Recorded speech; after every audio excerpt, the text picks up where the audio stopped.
Tom Price, and welcome to the positive side of 2012. The year 2012 began a marvelous, magical time of change, and most of you are likely unfamiliar with what this means. Among other very important things, it's out with the bad guys and in with the good guys. That means we are getting America back, we're getting the world back, and Mother Earth is going to become the incredible, beautiful, amazing place she once was. ThePlanetDailyNews.com is the website, and our YouTube channel is The Positive Side of 2012. Both of these are dedicated to bringing you proof that things are changing, and that this is not just rhetoric or someone's crazy dream.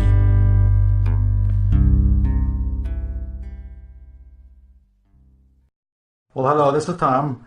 This video is about people being prosecuted in the financial world for violating international laws and international ethics in banking. I know that many of you are frustrated because you don't see people being prosecuted today. You don't see lynch mobs out there hanging people for their crimes. So this video will enlighten you as to what is really going on. Now, this is a little longer video than I like to make, but that's because it's an interview. But at the same time, this is a fascinating interview. So fasten your seatbelts. Some really incredible history is first covered here. And this is recent history, the last few years. And that sets the stage so that we can then talk about the arrest. So here it is. This is a story of two people, and here is one of them speaking. It's a pleasure to join you today and to explain some of the things from our background and what the works that I've worked in for almost 30 years. I grew up as a rather simple country boy, a little town, a little place called Barongarook West, just south of Colac in Victoria. And I was one of a family of 10. My family were farmers, and in fact, most of my brothers today are still farmers. And I spent quite a few years working in an organisation, which we won't discuss, but through that period, I was put through a number of very intensive training areas, and I learned about many different things related to banking, to finance, and to certain global issues. And when I first started on this, I didn't understand quite where this was taking me or what the purpose was. Eventually, in 1989, I met up with a gentleman in the United States called Michael McKnight. And Michael brought me into a company called Mid-America Development and Management Corporation. And they were involved in some rather peculiar things. And one of those things was moving money. And I learned a lot from them on how to process unusual transactions, why these were being done. There was nothing sinister in what they were doing. They did these transactions for a number of governments around the world. And then from there, I was sent to Cambodia. Again, I was not told why I needed to go to Cambodia. I was just told, you go to Cambodia. When you get there, you'll meet this particular man, and you just wait there, and the right people will eventually contact you, which is exactly what happened. And then through this, I met with His Excellency Dr. A.C. Dam, who had been appointed back in 1988 as the International Treasury Controller. And at that time, what was operating was the tripartite Gold Commission, which operated in The Hague. He had been a commissioner on that on the commission, and later the commission was wound up in 1994. having served its full 50-year term from 1944 until 1944. 1944 till 1994. And then he was appointed as the sole arbitrator on the global accounts. I met him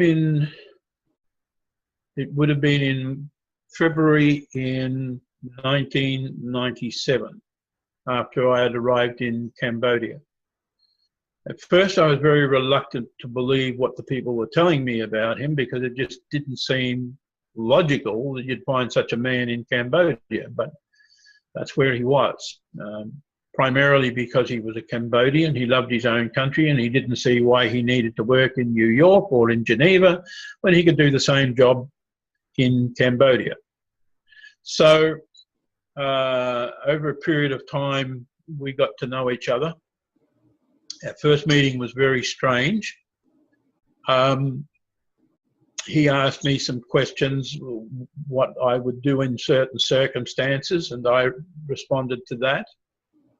And then there came a question, and he said, then what would you do with the money? I said, do you need it tracked, or do you need to move the money without it being tracked? And he said, without being tracked. So I said to him, okay, this is what we would do. And I explained to him about a situation where we would move money from Philadelphia to Bahamas, and what the process was in the Bahamas, and then how the money moved from there without any trace on it.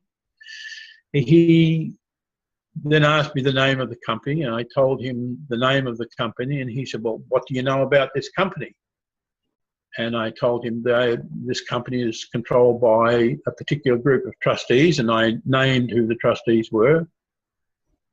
And at this time, I noticed there's a bit of a glint in his eye, and he's looking at me very intently, and he said to me, okay, well, who controls those particular trustees? And I said, well, they're controlled by the New World trustees.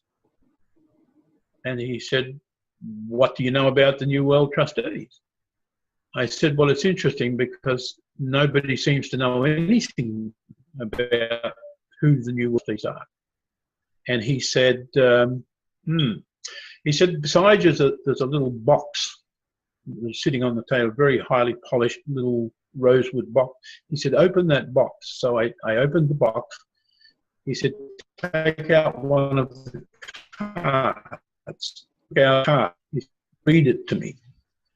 And on Dr. Racy, chairman, the New World trustees.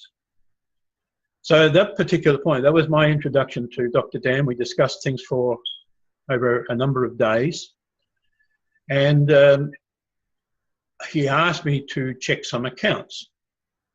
I went back to my old friend Michael McKnight, and he went into the Chicago Fed, and I'd given him the codes so that he could open the screens and check certain accounts. So he went in, he opened the screens, and he came back. He called me, it was 2:30 in the morning when he called me, and he said to me, this world is full of flakes, but your dear Dr. Dan is not one of them. When I opened that screen, he said he would not even know 1% of the accounts in his name, controlled by him. He wouldn't know 1%. He couldn't. He said they are in the tens of thousands. And let me tell you, he said, when it comes to gold, the only name that matters in this world is Dr. Racy Dan. That's the only name that matters. That, for me, was a complete confirmation of exactly why I was sent to Cambodia. Okay, now try to get the picture of what's going on here. This is in the 1990s. The cabal is in full power with the reptilians and all of that. And 9/11 is right around the corner. And in the middle of all that, right smack dab in the middle of all that, are these guys. Now, these are good guys, and there is no doubt at all that this is the Light Alliance at work. And what these guys did was, when a bank wanted to transfer a large sum of money from one bank to another, Dr. Dam did it. He had signature authority for tens of thousands of banks worldwide. This is like different mafia gangs exchanging money. Can you imagine how dangerous his job would be? I mean, the threat of taking bribes, etc. All right, now pay attention to the dates. In 1963, Kennedy was assassinated, and in 1981, Reagan was given a warning shot. Both of these were because they were trying to get the money system out from under control of the bad guys.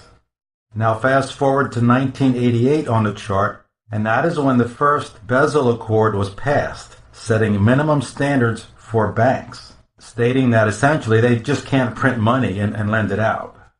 In 1988, that too is when Dr. Ray became the International Treasury Controller. So suddenly there's a new kid on the block trying to manage the money. Now meanwhile, you've got the Bank of International Settlements, which essentially does the same thing that Dr. Dam is doing, except that the Bank of International Settlements, the BIS, was run by the Rothschilds. So a very biased organization run by the bad guys. So here Dr. Dam is butting head-to-head with the BIS, head-to-head with the Rothschilds. And next on the list you see 1997, and that is when Keith went to Cambodia to join Dr. Dam. So now you have these two guys taking on the BIS, the Bank of International Settlements, and trying to bring some honesty to the international banking system.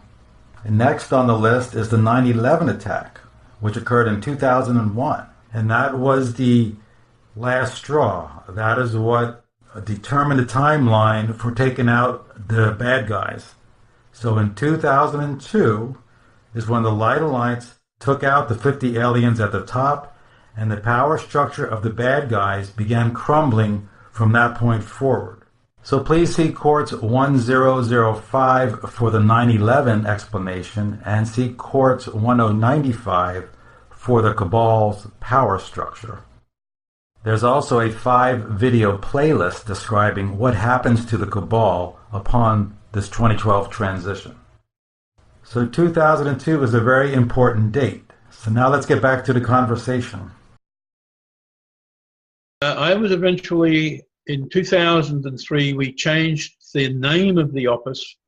I'd met with some 3-letter agency people in the US, and after a long discussion with them, it was decided that we needed to change the name from the Office of His Excellency Ray C. Dam, Dr. Ray C. Dam, to the Office of International Treasury Control. And under the sovereign entitlements and rights of Dr. Dam, we could set that up totally under our own control. We didn't have to go to another government. We didn't have to go to anyone to do that. And so that is exactly what was done. We didn't have to go to anyone to do that. And so that is exactly what was done. The office actually was supposed to operate secretly. It was something that most people are not supposed to know. There is a problem with that. And that problem is that what we could see is that the world banking system, the commercial banking system, and the central banking system is very destructive and disruptive to countries. And it's very manipulative, and it's manipulated by a few nations, and against, in many cases, the better interests of other nations. And we found that to be repulsive. In all the time I worked at OITC, we were never allowed to draw our salary. We had to make our own money, which we did from trading. And we would trade in literally anything from rice, or you could trade in sometimes in wheat, sometimes in scrap iron, whatever we could get, wherever we could get a deal and make enough money to keep the office running and to survive. And that we did. And the reason we never took our money was because the money was to be paid to us through the Financial Constraints Department in the United Nations. And those, when I discussed, I didn't know about this at first. It wasn't until I met the agency people in the United States who actually told me about this. These funds were there. And why weren't we using them?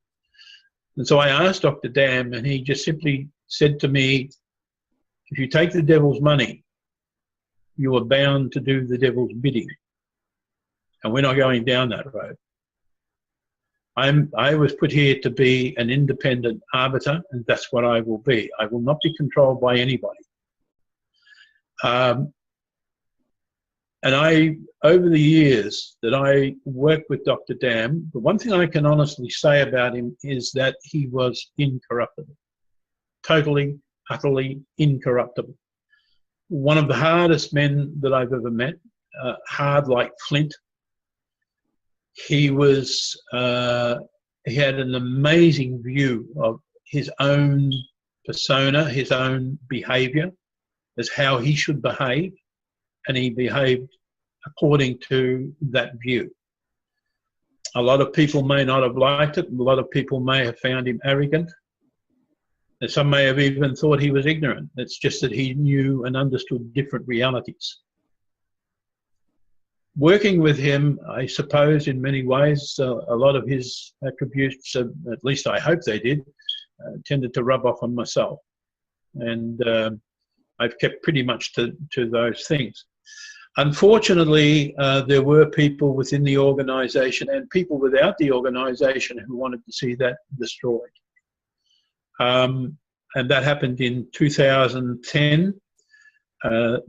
A series of things were orchestrated by one of the people inside our ITC, and he set about to destroy Dr. Dam and also myself.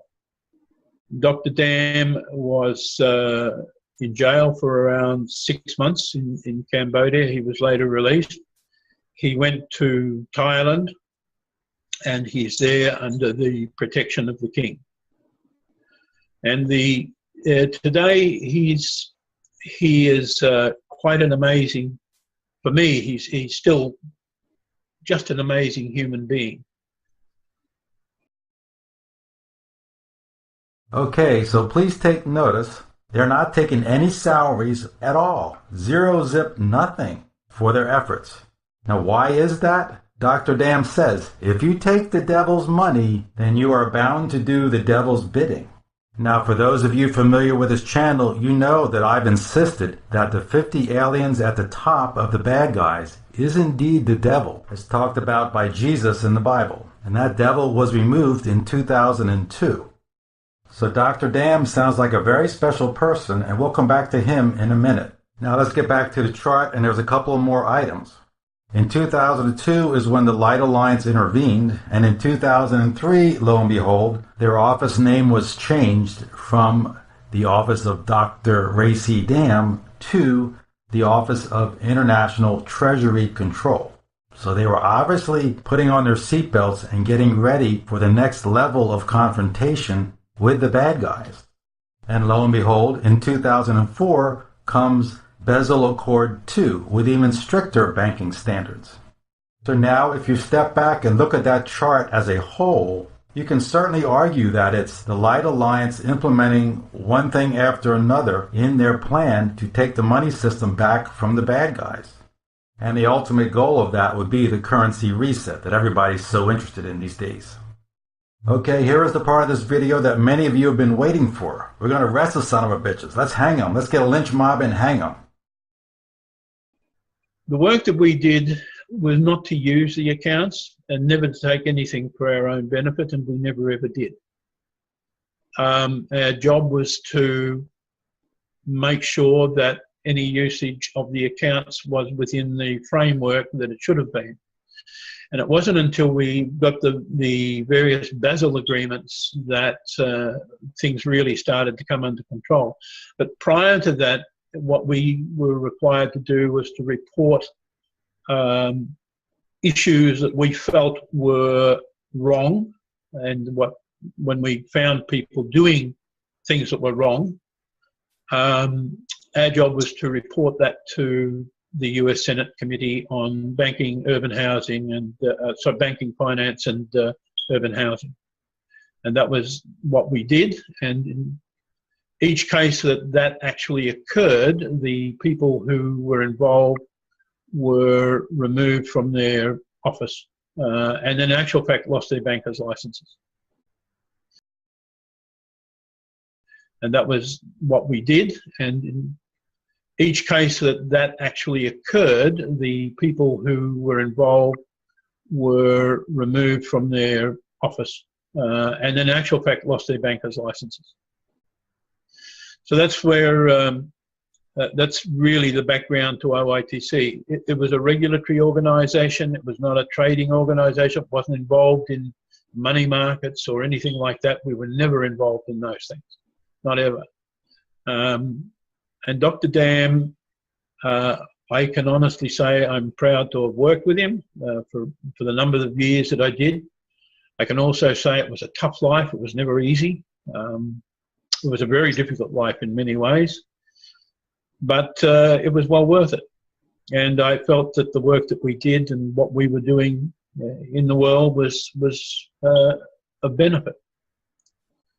I often get attacked over what happened in Fiji in 2006, where we decided that for a number of reasons to strip a Freddie Mac note and to give them the money to the Fijians. When we worked it all out, it was mainly for reforestation, which would have actually generated a tremendous amount of growth within Fiji, would have been tremendously beneficial to them. And there were a number of other things. They needed homes for the aged, they needed, and that was specially requested of us by the chairman of the Senate at that time, Mr. Taito Wakavakatoga. And we acceded to that. We agreed, and we cut a scrip note for $3 billion. Now that was drawn on Merrill Lynch. It's the only time Merrill Lynch ever transferred an asset to Fiserv Industries, which they did. And they took $3 billion that was on that scrip note that we think, and they transferred that to Fiserv Industries, which is part of Fidelity.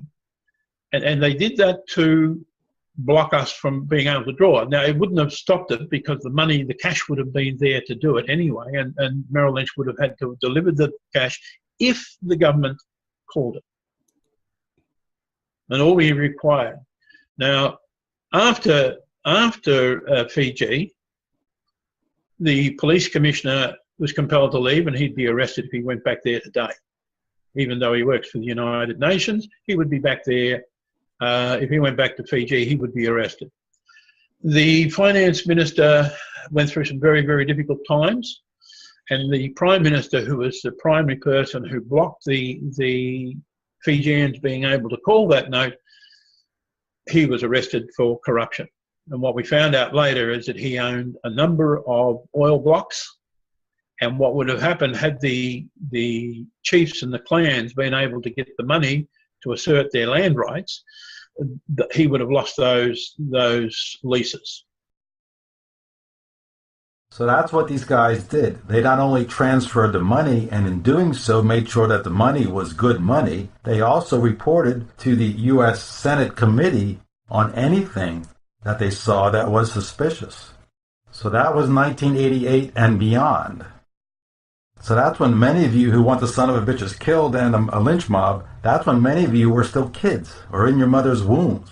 So this has been going on for a long time, and these arrests, as he said, have been very secret and quietly done. So these guys, Dr. Dam and Keith, are just two people out of many who've put their lives at risk on behalf of mankind over the past years, decades, and others have done so over the past hundreds of years in order to get us ready for this transition. And they've all been protected by the Light Alliance. And get the book if you want to learn more, because such has been happening over the past 13,000 years. Okay, now let's get back to the Light Alliance agenda. As I've said over and over on this channel, people should just get a garden, meditate or pray, and get into the heart and forget everything else. Well, that works for 99% of us, but some people actually have to do the work to get things done, like this currency reset, for example. People are working on these projects, and they're real people doing real things. Now, this guy, Dr. Dam, is obviously very much an advanced soul. He's a soul who knows what unity consciousness is. He lives it, and there's no doubt he came here specifically to assist in this effort. And many others have as well, as I've stated. Now, at the top of the currency reset, the guy running the show is Saint Germaine. Now, he has come in and out of existence here on Earth in various personalities, and he was also very involved in the Declaration of Independence, influencing people to do the right things there. But he's always there, and a lot of the advanced souls here on Earth are able to communicate with him directly via telepathic communication to one degree or another.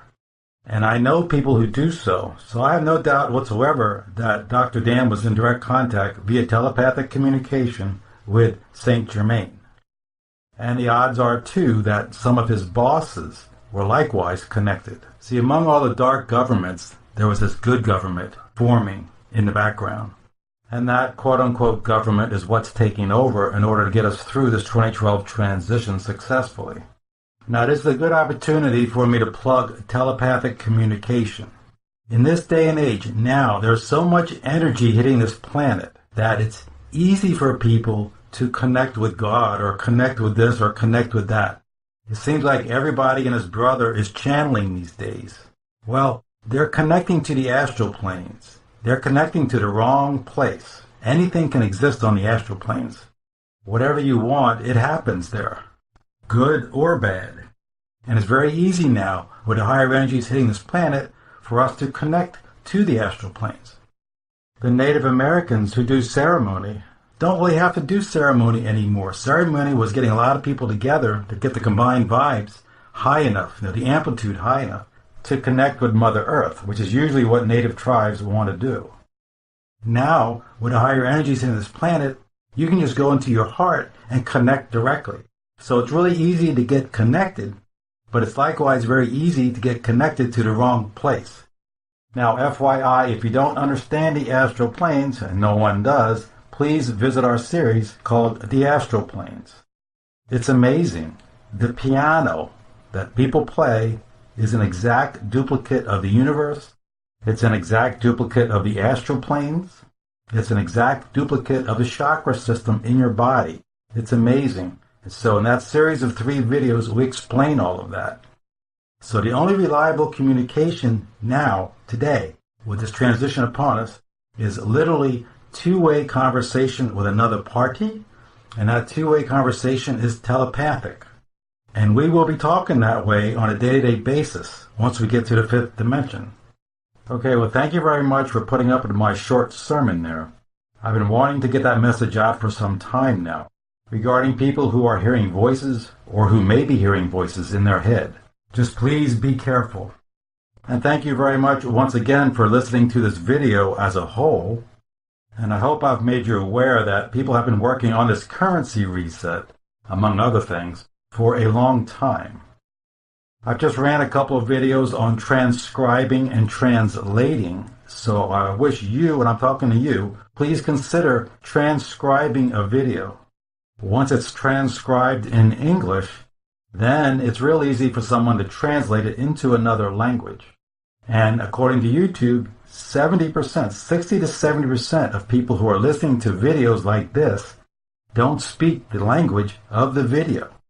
So a lot of people are unaware of the events that are about to happen. So please help. And by doing so, Saint Germaine, among others, will help you. So if you're having problems with your life, this is one way to help the world, which in turn allows the world to help you. So thank you very much, once again.